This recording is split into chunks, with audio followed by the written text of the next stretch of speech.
Everyone. तो स्वागत है आपका आज के एक नए वीडियो में। तो कैसे हैं आप सभी लोग? उम्मीद करता हूं कि आप सब लोग बहुत अच्छे होंगे। और आज हम लोग जो पढ़ने वाले हैं वो हमारे एडजेक्टिव का तीसरा पार्ट है। मैंने बताया हुआ था कि एडजेक्टिव क्या होता है, एडजेक्टिव के क्या क्या डेफिनेशंस होते हैं, एडजेक्टिव कितने प्रकार का होता है। ये इसके पहले सभी वीडियो जो अपलोड किए गए हैं उनमें सारा चीज बताया गया है। अब ये तीसरा पार्ट है और तीसरे पार्ट में हम लोग पहुंचे हैं एडजेक्टिव ऑफ नंबर पे, जो काइंड्स ऑफ एडजेक्टिव का चौथा है, जिसमें एडजेक्टिव ऑफ नंबर क्या होता है। देखिए, एडजेक्टिव ऑफ नंबर की जब बात आती है तो इसमें पता चलता है कि हमें दो प्रकार का नंबर होता है, डेफिनिट नंबर और इनडेफिनिट नंबर। क्या होता है? डेफिनिट नंबर होता है और इनडेफिनिट नंबर होता है।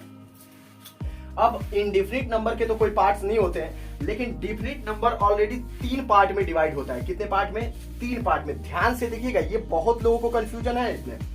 कार्डिनल नंबर होता है, ऑर्डिनल नंबर होता है, मल्टीप्लीकेशन होता है। क्या होता है? Cardinal number, ordinal number, multiplication. अब ये कार्डिनल नंबर क्या होता है? गिनती के जो शब्द होते हैं ना, 1 2 3 4 5 6 7 8 9 10 11 12 ऐसे जस्ट, तो उनको हम बोलते हैं कार्डिनल नंबर। क्या बोलते हैं?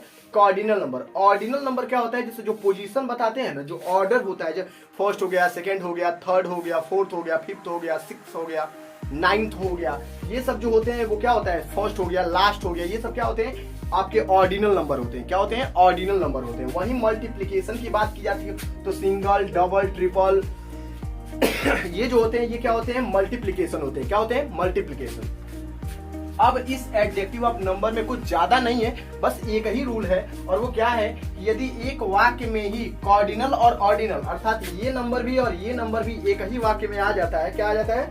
एक ही वाक्य में कार्डिनल नंबर भी आ जाता है और ऑर्डिनल नंबर भी आ जाता है, यानी कि कार्डिनल एडजेक्टिव और ऑर्डिनल एडजेक्टिव दोनों एक साथ आ जाता है, तो उनका क्रम पहले ऑर्डिनल होता है। पहले ऑर्डिनल और तब कार्डिनल। आप समझिए, ऑर्डिनल क्या? पहले फर्स्ट, सेकंड, थर्ड आएगा और तब 1 2 3 4 आएगा। क्या आएगा? पहले फर्स्ट, सेकंड, थर्ड और फिर 1 2 3। अब यहाँ पर जो एग्जांपल लिखा हुआ है, ध्यान से देखिए इसको। लिखा है कि 2 फर्स्ट चैप्टर आर वेरी, ये क्या हुआ है? वेरी, थोड़ा मिटक गया है। क्या लिखा हुआ है? Very important for exam. अब देखिए, 2 फर्स्ट चैप्टर, मैंने क्या कहा कि अगर दोनों एडजेक्टिव एक ही साथ किसी सेंटेंस में आ जाते हैं तो पहले ऑर्डिनल और तब कार्डिनल। पहले क्या? ऑर्डिनल और तब कार्डिनल। तो इसमें क्या है? ये क्या हो जाएगा? यहां पे पहले होगा फर्स्ट। क्या होगा? फर्स्ट। ये होगा कि फर्स्ट और तब जाके होगा 2। First 2 chapters are very important for exam, ठीक है। और वही द 3 लास्ट। लेकिन देखिए, ऑर्डिनल तब कार्डिनल, यहाँ क्या हो जाएगा? यहां भी गलती है, ये क्या हो जाएगा? द लास्ट और तब 3। The last 3 lesson of this book are boring. मतलब इस किताब की जो लास्ट 3 चैप्टर्स हैं वो क्या है? बोरिंग है, ठीक है, बकवास है। तो ऐसे ही हम क्या करेंगे कि जब कभी भी एडजेक्टिव ऑफ नंबर की बात आएगी तो हम कार्डिनल, ऑर्डिनल और मल्टीप्लिकेशन याद रखेंगे। डेफिनिट नंबर, इंडेफिनिट नंबर में कुछ नहीं होता है। डेफिनिट नंबर में तीन पार्ट्स होते हैं, कार्डिनल हो गया, ऑर्डिनल हो गया, मल्टीप्लिकेशन हो गया। बात कहां पे आती है कि अगर किसी सेंटेंस में क्या होता है कि दोनों, यानी कार्डिनल नंबर और ऑर्डिनल नंबर दोनों एक साथ आ जाते हैं, तो सबसे पहला जो क्रम होता है वो ऑर्डिनल का होता है, तब कार्डिनल का होगा। पहले ऑर्डिनल और तब कार्डिनल, ठीक है। चलिए, अब आते हैं हम अपने इनडेफिनिट एडजेक्टिव पे। अगला जो हमारा एडजेक्टिव है, देखिए यहां पे थोड़ा थोड़ा आपको याद होगा कि इसके पहले हम लोग जो एडजेक्टिव पढ़ करके आए हुए हैं, अभी इसके पहले हम लोग ने एडजेक्टिव एक पढ़ा हुआ था। क्या पढ़ा हुआ था? एडजेक्टिव ऑफ क्वांटिटी हम लोग पढ़े हुए थे। क्या पढ़े हुए थे? Adjective of quantity. आपको याद होगा कि एडजेक्टिव ऑफ क्वांटिटी में सेम चीजें यही लिखाई गई थी, यानी यही वर्ड्स जो होते हैं एडजेक्टिव ऑफ क्वांटिटी के भी होते हैं, यही वर्ड्स इंडेफिनिट एडजेक्टिव के भी होते हैं। लेकिन कब हम कहेंगे इंडेफिनिट एडजेक्टिव और कब हम बोलेंगे एडजेक्टिव ऑफ क्वांटिटी, यहाँ पे थोड़ा सा कंफ्यूजन है। आप हमेशा ध्यान रखिएगा इन चीजों का, क्योंकि यही चीजें आपको एग्जाम में कंफ्यूज करती हैं। क्या? कि अगर many, some, all, no, enough, few, a few, the या द फ्यू, इन सब के बाद यदि प्लूरल काउंटेबल नाउन आता है, प्लूरल काउंटेबल नाउन, अनकाउंटेबल नहीं, ध्यान रखिएगा, प्लूरल काउंटेबल नाउन, यानी जिसको हम गिन सकते हैं, तो जब प्लूरल काउंटेबल नाउन आएगा तो उसके साथ आएगा प्लूरल हेल्पिंग वर्ब। क्या आएगा? Plural helping verb. तो ऐसी स्थिति में यही वर्ड्स कहलाएंगे इंडेफिनिट एडजेक्टिव। लेकिन अगर इन वर्ड्स के बाद एक सिंगुलर या एक अनकाउंटेबल बोल सकते हो, या एक अनकाउंटेबल नाउन आता है, प्लूरल काउंटेबल नहीं, अनकाउंटेबल नाउन आता है, तो यही वर्ड्स कहलाएंगे क्या? Adjective of quantity. जैसे एग्जांपल समझते हैं, many people were called for the interview. अब आप पीपुल की बात करेंगे तो पीपुल आपका है क्या? पीपुल देखिए, पीपुल क्या है? प्लूरल काउंटेबल नाउन है। क्या है? प्लूरल काउंटेबल नाउन, और इसके साथ प्लूरल हेल्पिंग वर्ब आया हुआ है, इसीलिए यहाँ पर मेनी जो है इंडेफिनिट एडजेक्टिव का काम कर रहा है। इसी तरह सम बॉयज, यहाँ पे बॉयज क्या है? प्लूरल काउंटेबल नाउन है और इसके पहले सम प्रयोग हुआ है, इसीलिए यहाँ पे ये क्या हो जाएगा? इंडेफिनिट एडजेक्टिव हो जाएगा। इसके साथ आपका प्लूरल हेल्पिंग वर्ब भी आया हुआ है। इसी तरीके से सम आइडियाज, आइडिया जो है प्लूरल काउंटेबल नाउन है। क्या है? प्लूरल काउंटेबल नाउन है, इसीलिए इसके पहले जो सम इस्तेमाल हुआ है वो हो जाएगा इंडेफिनिट प्रोनाउन। लेकिन अब यहाँ पर देखिए, आई हैव सम मनी, यहाँ पे मनी क्या हो जाएगा? एक नॉन यानी अनकाउंटेबल नाउन हो जाएगा। क्या हो जाएगा? सिंगुलर नाउन भी हो सकता है या अनकाउंटेबल भी कह सकते हो।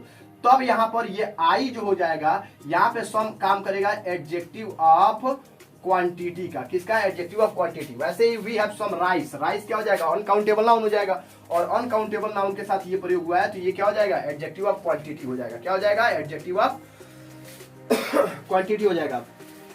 उम्मीद है आपको समझ में आया होगा। अगर आपको कहीं पर भी समझ में नहीं आ रहा है तो जरूर कमेंट करके पूछें, जरूर वीडियो में कमेंट करें और बताएं कि कहां आपको समझ में नहीं आ रहा है। आपके लिए एक नया सॉल्यूशन जरूर लेकर के आया जाएगा। अगला जो है हमारा एक्सक्लेमेटरी एडजेक्टिव है। क्या है? Exclamatory adjective. अब यहाँ पर बात आता है कि जब व्हाट का प्रयोग आश्चर्य बताने के लिए किया जाता है। किसके लिए? आश्चर्य बताने के लिए। जब व्हाट का प्रयोग आश्चर्य बताने के लिए किया जाता है तथा वाक्य के अंत में साइन ऑफ एक्सक्लेमेशन, इसको कौन सा वाक्य बोला जाता है? साइन ऑफ एक्सक्लेमेशन, उल्टा आई कह सकते हो, आता है तो उसे एक्सक्लेमेटरी एडजेक्टिव कहा जाता है। कब एक्सक्लेमेटरी एडजेक्टिव कहा जाएगा? जब व्हाट का प्रयोग क्या बताने के लिए किया जाएगा? आश्चर्य बताने के लिए, और सेंटेंस के अंत में साइन ऑफ एक्सक्लेमेशन होगा। ठीक है, तब जाकर के हम इस वर्ड को क्या बोलेंगे? इन एक्सक्लेमेटरी एडजेक्टिव बोलेंगे। जैसे व्हाट अ मिस्टेक, यहाँ देख रहे हैं साइन ऑफ एक्सक्लेमेशन जो है लास्ट में है, और व्हाट के बाद से ये वर्ड आया हुआ। फिर यहाँ पर भी व्हाट, यहाँ पर भी व्हाट, और सबके अंत में आप देखेंगे क्या है? साइन ऑफ एक्सक्लेमेशन है। तो यहाँ आश्चर्य प्रकट किया जा रहा है। लेकिन यदि साइन ऑफ एक्सक्लेमेशन को व्हाट के तुरंत बाद लगा दिया जाए, सोचिए अगर यही साइन ऑफ एक्सक्लेमेशन जो है यहाँ से उठ के यहाँ आ जाता है, ठीक है, जैसा कि यहाँ लिखवाया है व्हाट अ मिस्टेक, तो व्हाट के बाद हमने क्या कर दिया? साइन ऑफ एक्सक्लेमेशन पुट कर दिया, या यहाँ पर भी व्हाट के बाद साइन ऑफ एक्सक्लेमेशन पुट कर दिया और यहाँ फुल स्टॉप लगा दिया। तो ऐसी स्थिति में ये जो होगा इंट्रोगेटिव प्रोनाउन कहलाएगा। क्या कहलाएगा? इंट्रोगेटिव प्रोनाउन कहलाएगा। ध्यान रखिएगा, व्हाट से अगर सेंटेंस शुरू होता है और अंत में साइन ऑफ एक्सक्लेमेशन है तो एक्सक्लेमेटरी एडजेक्टिव है। लेकिन व्हाट से सेंटेंस शुरू होता है और व्हाट के तुरंत बाद साइन ऑफ एक्सक्लेमेशन है तो इंट्रोगेटिव प्रोनाउन है। उम्मीद करते हैं कि वीडियो आपको अच्छा लगा होगा, समझ में आया होगा। तो जल्दी से ना इसको स्क्रीनशॉट ले लीजिए जल्दी से।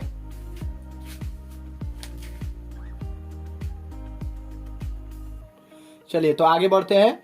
और अब जो हमारा अगला नाउन है, उम्मीद है कि आपको यहां तक कोई प्रॉब्लम नहीं आया होगा। इंडेफिनिट एडजेक्टिव तक, एक्सक्लेमेटरी एडजेक्टिव, ये सारी चीजें मैंने लाइन बाय लाइन समझा दी। अगर कहीं पर भी किसी भी तरह का कोई प्रॉब्लम आ रहा हो तो डेफिनेटली आप क्वेश्चन में अपने वीडियो के सेक्शन में कमेंट कीजिए, कमेंट करके पूछिए, आपको नया वीडियो बनाया जाएगा इसके लिए। अब हमारा जो अगला एडजेक्टिव आता है वो होता है इम्फैटिक एडजेक्टिव। क्या होता है? Emphatic adjective. अब इम्फैटिक एडजेक्टिव क्या होता है कि जब भेरी या ऊन का प्रयोग, ध्यान से देखिएगा, जब भेरी या ऊन का प्रयोग किसी नाउन के पहले जोर डालने के लिए, जोर डालने का मतलब एम्फेसाइज करने के लिए, उस नाउन को जबरदस्ती जैसे बहुत ज्यादा दबाव डालने के लिए उसका प्रयोग किया जाता है, तो वहां पर इम्फैटिक एडजेक्टिव होता है। कहां पर? वहां पर जहां पर नाउन के ऊपर जोर डाला जाता है तो वहां पर इम्फैटिक एडजेक्टिव होता है। जैसे अगर हम कहेंगे कि माइंड योर ओन बिजनेस, अब बिजनेस क्या हुआ? एक नाउन हो गया, माइंड योर ओन बिजनेस, अपने काम से काम रखो।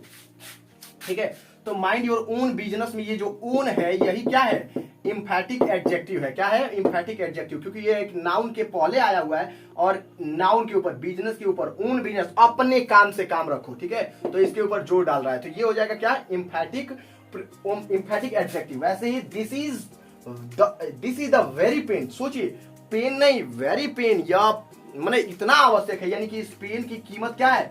बहुत ही ज्यादा इंपॉर्टेंस है। तो नाउन के ऊपर वेरी बहुत प्रभाव डाल रहा है, ठीक है, जिसे मुझे बहुत ज्यादा आवश्यकता थी। तो ये वेरी क्या हो जाता है यहाँ पर, एम्फैटिक एडजेक्टिव का काम करता है। ऐसे ही हम हमेशा याद रखेंगे, जब नाउन के ऊपर वेरी या ओन का इंपैक्ट पड़ता है, इफेक्ट पड़ता है, इम्फेसाइज किया जाता है, तो वहां पर क्या होता है, एम्फैटिक एडजेक्टिव होता है। चलिए आज के लिए बस इस वीडियो में बस इतना ही। उम्मीद करते हैं कि आपको वीडियो पसंद आया होगा। अगर आपको वीडियो पसंद आया हो, लगता हो कि इस चैनल से आप कुछ ना कुछ सीख सकते हैं, एमएस क्लासेस के साथ जुड़े रहने से आपका भविष्य में आपको कभी भी ग्रामर से रिलेटेड कोई प्रॉब्लम नहीं होने वाली है, कोई भी समस्या नहीं होने वाली है, तो एक बार जरूर वो जो नीचे लाल आइकन दिख रहा है ना, सब्सक्राइब वाला, उस बटन को दबाइए और बेल आइकन दबाइए, ताकि जितने भी वीडियो यहाँ से यानी कि एमएस क्लासेस से पोस्ट किए जाए वो उसका नोटिफिकेशन आपको सबसे पहले मिले, और आप भविष्य में किसी भी तरह का ग्रामेटिकल चीज, चाहे वो कॉम्पिटिटिव हो चाहे वो एकेडमिक हो, आप जरूर और बहुत ही आसान तरीके से जान पाए। चलिए आज के वीडियो में बस इतना ही, फिर मिलते हैं एक नए वीडियो के साथ, एक नए मोटिवेशन, एक नए एनर्जी के साथ। तब तक के लिए आपका दिन शुभ हो। Have a nice day. Thank you.